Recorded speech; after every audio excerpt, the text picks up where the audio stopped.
Friends, GK जिस पर प्रबल सर यूट्यूब चैनल में आप सभी का स्वागत है। और आज के बीपीएससी एग्जाम में जो भी साइंस के प्रश्न पूछे गए हैं, वो फिजिक्स हो, केमिस्ट्री हो या बायोलॉजी हो, सबका एग्जैक्ट और करेक्ट आंसर के साथ आप सबके सामने मैं खड़ा हो गया हूं। तो चलिए, सबसे पहला क्वेश्चन है कि कीटभक्षी पौधों में मिट्टी में किसकी कमी से उगती है? तो याद रखना है नाइट्रोजन, ठीक है ना। इसका करेक्ट आंसर क्या हो जाएगा? नाइट्रोजन। फिर बोला कि पौधों का तना पौधों के सभी हिस्सों में भोजन वितरित करने में तथा डैश में भी मदद करता है। तो ये भोजन को भंडारण करने में भी मदद करता है और साथ में प्रकाश संश्लेषण का भी कभी कभी काम कर सकता है। तो आंसर ये भी होगा, ये भी होगा, यानी आपका उपयुक्त में से एक से अधिक। बोले ट्रांसफ्यूजन के समय रक्त न केवल रक्त के प्रकार में बल्कि डैश में भी संगत होना चाहिए, यानी ब्लड का ट्रांसफ्यूजन कराने के समय ब्लड के साथ साथ और किसका ध्यान होना चाहिए? तो आरएच एंटीजन का, यानी आरएच कारक का।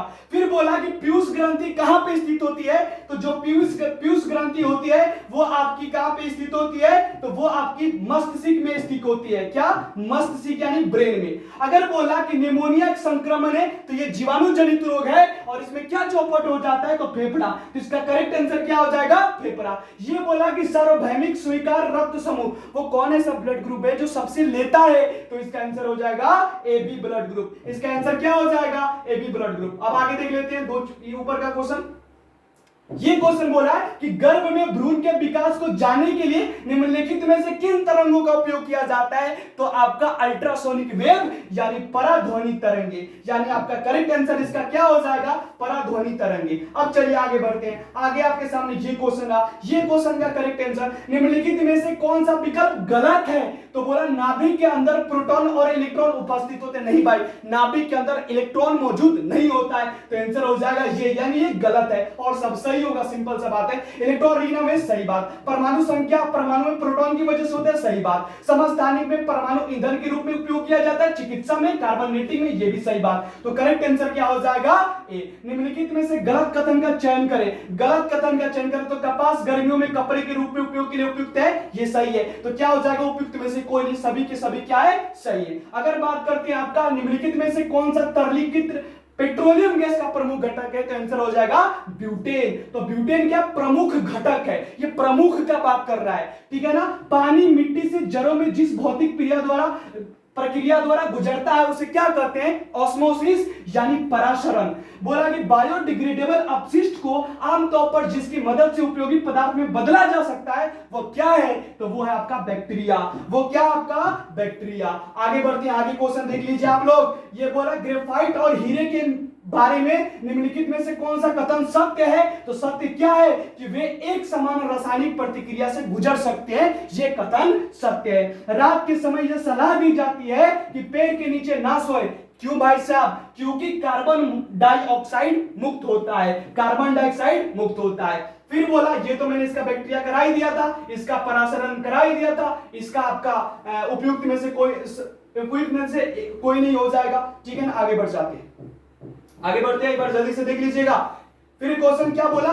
यदि एक पंख, एक रबर की गेंद और एक लकड़ी का गेंद निर्वात में यानी वैक्यूम में एक साथ फेंक दिया जाए तो सबसे पहले कौन पहुंचेगा? तो भाई साहब तीनों एक साथ पहुंचेगा। ये नहीं होगा कि कोई पहले पहुंचेगा कोई बाद में पहुंचेगा। जब दिन में पानी पर साबुन की फिल्म दिखाई देती है तो ये सुंदर रंग दिखाई देने का कारण क्या है? तो इसका कारण है प्रकाश का व्यक्तीकरण यानी इंटरफेरेंस ऑफ लाइट। अगर बोले कि नाभिक की द्रव्यमान संख्या क्या होती है? तो प्रोटॉन प्लस न्यूट्रॉन का अगर एडिशन कर देंगे यानी न्यूट्रॉन और प्रोटॉन की संख्याओं का योग होता है। अगर कोई बोले एक तत्व के समस्थानिक में अलग अलग क्या होते हैं? तो द्रव्यमान की संख्या होती है। क्या होंगे? द्रव्यमान की संख्या। वह ताप बिंदु जिस पर ठोस द्रव गैस अवस्था एक साथ रह सकती है उसको बोलते हैं त्रिक बिंदु यानी ट्रिपल पॉइंट, ठीक है ना। एल्युमिनियम का सबसे महत्वपूर्ण अयस्क का नाम क्या हो जाएगा? बॉक्साइट। क्या हो जाएगा?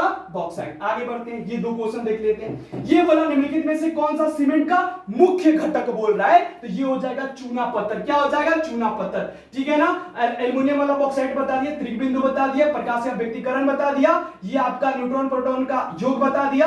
निम्नलिखित में से पीएच का मान 7 से ज्यादा हो जाए तो क्या होता है? क्षारीय विलयन हो जाता है। क्या होता है? क्षारीय विलयन। आगे बढ़ जाते हैं, ये लास्ट आपका पेज है। देखिए, दर्पण के सामने, किसके सामने? दर्पण के सामने दर्पण के सामने खड़े व्यक्ति को अपना प्रतिबिंब बड़ा कब दिखता है, किस दर्पण में दिखता है, तो अवतल दर्पण में। एक पंखा गर्मी के मौसम में आराम की अनुभूति करता है, क्यों, क्योंकि हमारा पसीना तेजी से उसको क्या करता है, वाष्पित हो जाता है। यानी इसका आंसर क्या हो जाएगा, इसका आंसर हो जाएगा आपका हमारा पसीना तेजी से वाष्पित हो जाता है। फिर बोला रात के समय में खुले आकाश में तारों की टिमटिमाना किसका कारण है, तो इसका आंसर क्या हो जाएगा, ये आपका प्रकाश का अपवर्तन की वजह से टिमटिमाता है। प्रेशर कुकर में खाना जल्दी पक क्यों जाता है, क्योंकि उच्च दाब के कारण पानी निम्न तापमान उबलने लगता है।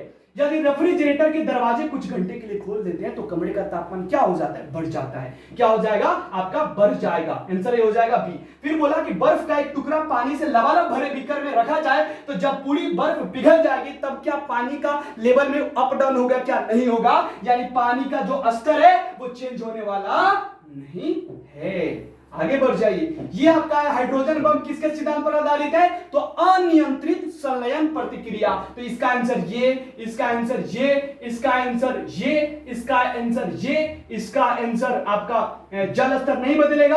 वोल्ट मीटर विभवांतर को मेजर करता है, एमीटर विद्युत धारा को मेजर करता है, पोटेंशियोमीटर इलेक्ट्रोमोटिव फोर्स को मेजर करता है, बट गैल्वेनोमीटर विद्युत प्रतिरोध को मेजर नहीं करता है। वो ये बताता है कि आपका करंट फ्लो कर रहा है या नहीं कर रहा है, यानी करंट की उपस्थिति और अनुपस्थिति को बताता है। तो आपको कैसा लगा ये सेशन, प्लीज आप लोग कमेंट करके बताएं, और अगर कोई भी आपको लगे कि मैंने एक्सप्लेनेशन गलती किया तो कमेंट बॉक्स में डाल दिया जाए। थैंक यू सो मच आप सभी को जुड़ने